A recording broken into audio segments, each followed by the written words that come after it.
Hey folks, it's Jim. We're going to do a quick video on regeneration.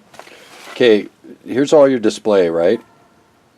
And this is the RAD Wagon. Okay, first we're going to start out with, you don't get regeneration on a RAD Rover or a RAD Mini. They are geared motors and they don't do regeneration. However, on the RAD Wagon and the RAD City, we do get regeneration, okay?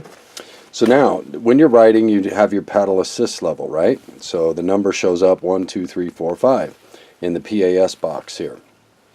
Right next to the PAS box is your watt draw. So when you're pedaling, glance down here and you'll see the amount of watts you're drawing, right? And that'll show you what PAS levels you want to ride in to maximize your distance with your battery, right? So you can do calculations as to what your distance will be. Hopefully one day RAD will come out with a display that will show us estimated distance and all that, like we'd get on a electric car or something like that. The calculation really isn't that difficult.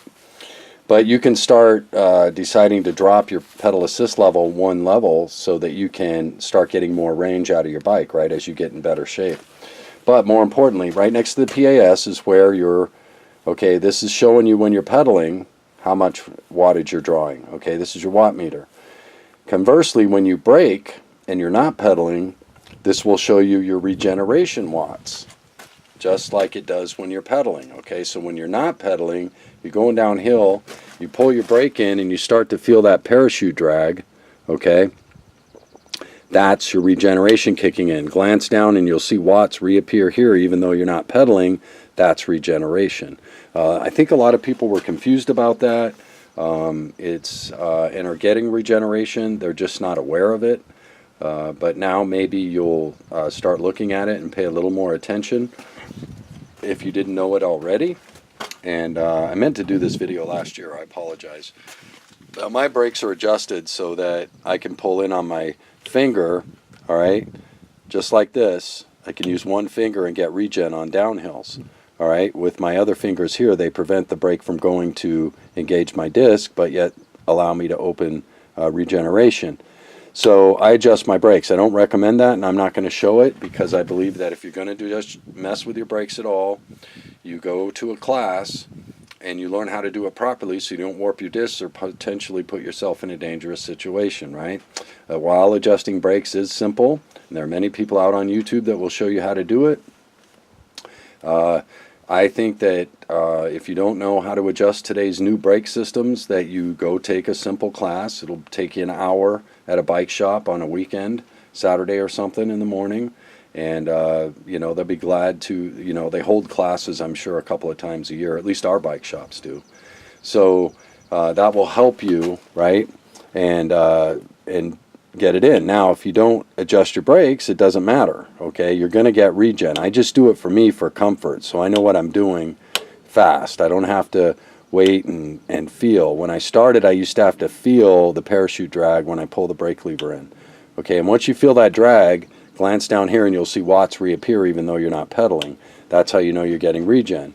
If you're over 200 miles on your RAD Wagon or your RAD City, your brake cable's already stretched out enough for you to accomplish this, okay? But new out of the box, some of you may have struggled to get regen, so you're thinking you're not getting it, when in reality you are. Now that your bike's really stretched out, your cables are stretched, now see how easy it is to get regen. And just look at your PAS levels, right?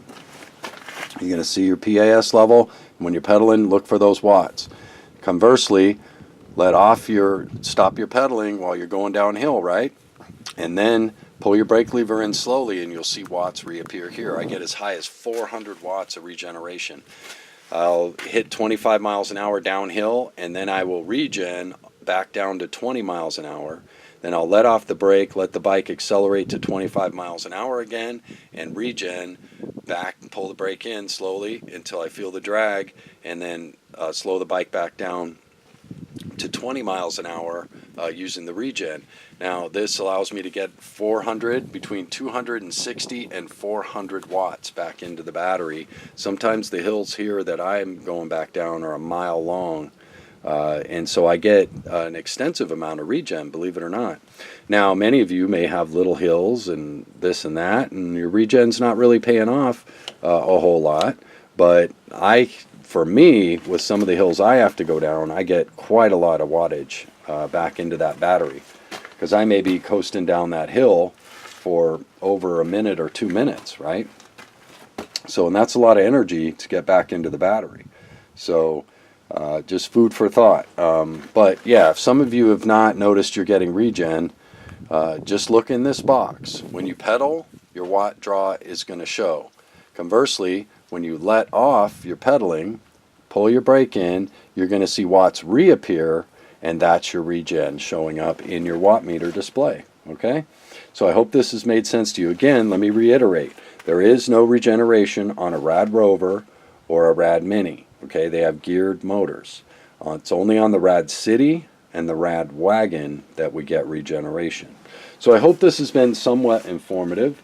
And I hope that the next time you ride, if you didn't know you were getting regen or you didn't think you were, you take a look in that display.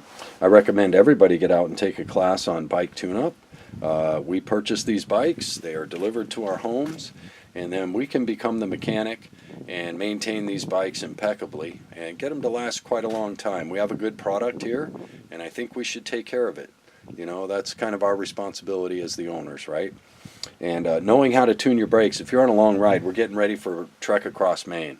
I'm going to have to adjust brakes on that ride. I'm going to have to adjust my gearing, right? My gear cables are going to stretch out. That is a 3-day run, 2 days solid. And we call it trek across Maine. And so everything's going to stretch out when you're on a bike that long. And so I have to know how to tune this bike, or I'm going to be waiting in that long, long line that hundreds of people wait in to get their bike tuned, when I can do the same thing in about 10 minutes. You know what I mean? So I think learning to tune your bike is vitally important. Learning to be your own mechanic, if you have that aptitude and wish to do it, is a really good idea. But again, look into that box. That's both your output and your input meter for your wattages on your RAD Rover and your RAD Wagon and your RAD City. Remember, RAD Rover and RAD Mini don't do regen. It's only the City and the Wagon. Hope this video has been somewhat informative. I hope you all are having a good day. It is beautiful out. We've had 17 days of rain, and finally it looks like some sun. So man, I'm having fun. I already did my morning ride. Now I'm ready to go eat. Oh, I'm hungry. And anyway, hope you're all doing well. Enjoy.